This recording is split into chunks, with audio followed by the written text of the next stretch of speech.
शांति।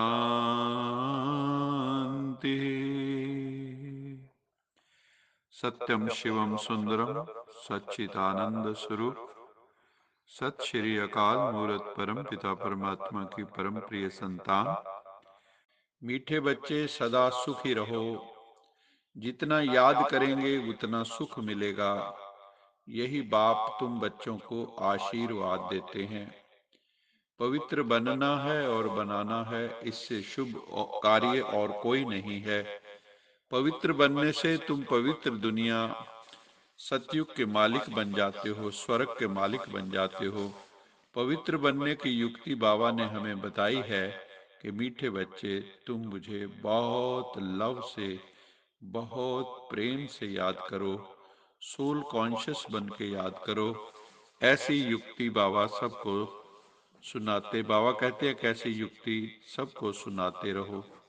बच्चों की एक कंप्लेंट रहती है कि संबंधी नहीं सुनते हैं, ज्ञान नहीं सुनते, उनका संग अच्छा नहीं है, इस कारण शक्तिशाली हम नहीं बन पाते।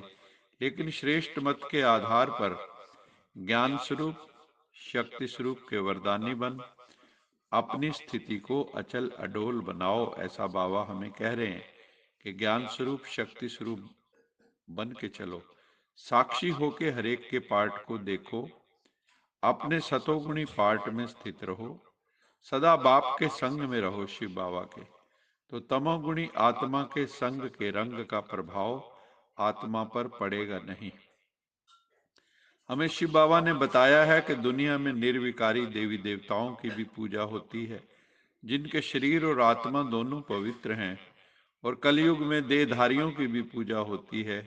देह की पूजा कई लोग करवाते हैं, क्योंकि शरीर तो पंचभूतों का बना है। वास्तव में इसको भूत पूजा कहेंगे।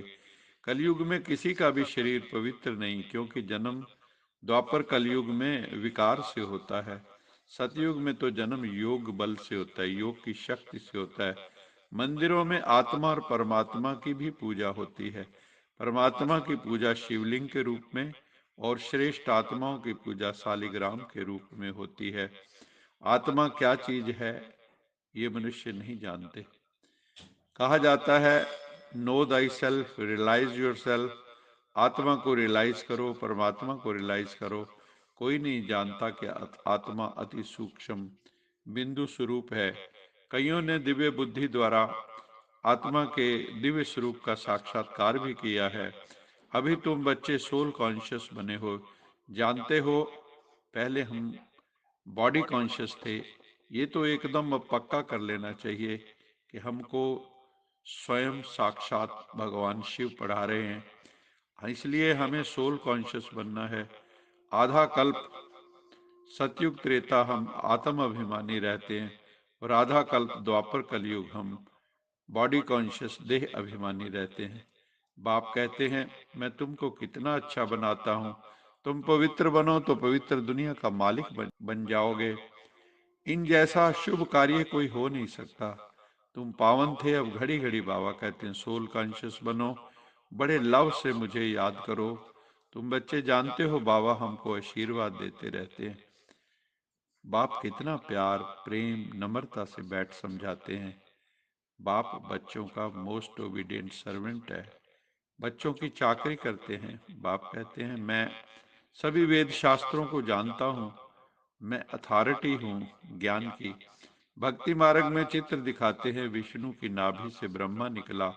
उनको फिर हाथ में शास्त्र भी दिए हैं, ब्रह्मा के हाथ में, क्योंकि शिव बाबा ब्रह्मा द्वारा ही आकर सभी वेदों शास्त्रों का सार समझाते हैं। विष्णु की नाभि से ब्रह्मा निकला, इसका अर्थ भी समझाते हैं। बाप हम सब जितने भी राज हैं उनको स्पष्ट करते हैं। तुम बच्चे जानते हो शिव बाबा मूल वतन से आकर ब्रह्मा तन द्वारा हमको शास्त्रों का सार समझा रहे हैं, सब राज समझा रहे हैं। उस योग, तप, दान, पुण्य, स्नान आदि से मुक्ति नहीं हो सकती। मनुष्य समझते हैं इन रास्तों से हम मुक्त हो जाएंगे। अगर ऐसा होता तो फिर पतित पावन परम पिता परमात्मा को आने की, उनके अवतरण की दरकार ही क्या थी। पतित पावन तो परम पिता परमात्मा को ही कहेंगे। वही मनुष्य सृष्टि का बीज रूप है, वही वृक्षपति है, वही सच्चिदानंद स्वरूप है। आत्माएं भी चैतन्य हैं। तुम जानते हो, मूल वतन में जाकर फिर आएंगे हम पाठ बजाने, आधा कल्प सुख का पाठ बजाएंगे। सारा मदार पढ़ाई पर है कि हम कितना सीरियसली इस पढ़ाई को पढ़ते हैं। ये रूहानी पढ़ाई है, स्पिरिचुअल एजुकेशन है। यहाँ की डिग्री कौन सी है? देव पद, नर से नारायण, नारी से लक्ष्मी, मनुष्य से देव बन जाते हैं। देवताओं में वहाँ जो बाबा बताते हैं कि कोई हिंसा नहीं होती, वहाँ कोई विकार की बात नहीं होती, आपस में कोई लड़ाई झगड़ा नहीं होता, सभी आपस में मिलकर रहते हैं, बहुत प्यार से रहते हैं। सतयुग में जो मौसम है वो भी सदाबहार होता है, जैसे बसंत का मौसम होता है, सभी सुखी रहते हैं, प्रकृति भी सतो प्रधान होती है। तुम समझ सकते हो कि हम कैसे दैवी राज्य की स्थापना कर रहे हैं। तो बच्चों को बाप की याद में बड़ा खुशी में रहना चाहिए, निरंतर याद करो। और कोई तकलीफ बाबा हमें नहीं देते हैं, लेकिन फिर भी घड़ी घड़ी हमें बाबा की याद भूल जाती है। देह अभिमान में आके हम उल्टा कर्म कर लेते हैं। तो बाबा कहते हैं सबसे बड़ा पहला विकार बॉडी कॉन्शियस ही है, ये तुम्हारा बड़ा शत्रु है।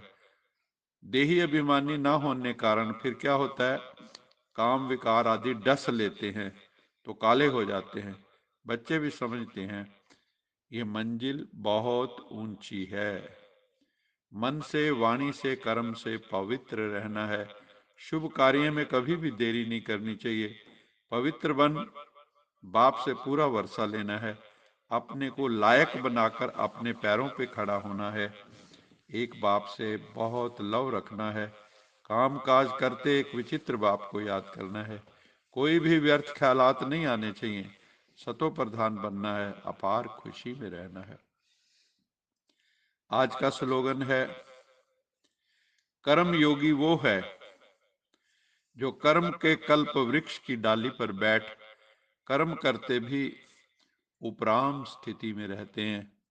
ऐसा नहीं कि कर्म का परित्याग कर देना है, जैसे कई सन्यासी सोचते हैं कि हम कर्म से पलायन कर जाएं, लेकिन कर्म से पलायन कोई नहीं कर सकता। कर्म का सन्यास नहीं, कर्म योग करना है, उपराम स्थिति में रहना है। उपराम अर्थात परमात्मा के निकट बैठकर हमें सब कर्म करने हैं। उसकी याद में कर्म करेंगे तो कर्म योगी कहलाएंगे। अच्छा, मीठे मीठे से खिलते बच्चों प्रति माता पिता बाप दादा का याद प्यार, गुड मॉर्निंग। रूहानी बाप की रूहानी बच्चों को नमस्ते। हम रूहानी बच्चों की रूहानी माता पिता बाप दादा को याद प्यार, गुड मॉर्निंग और नमस्ते। सदा रहो हंसते, कहीं नहीं फंसते, बन जाओ फरिश्ते, बांध लो अपने, बसते चलो प्रभु के रास्ते। वाहिगुरु जी का खालसा, वाहिगुरु जी की फतेह। बोल साचे दरबार की जय। लोका समस्ता सुखिनो भवन्तु, लोका समस्ता सुखिनो भवन्तु, लोका समस्ता सुखिनो भवन्तु। ओम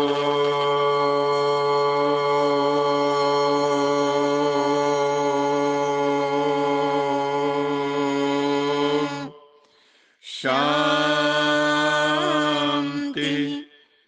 शांति शांति।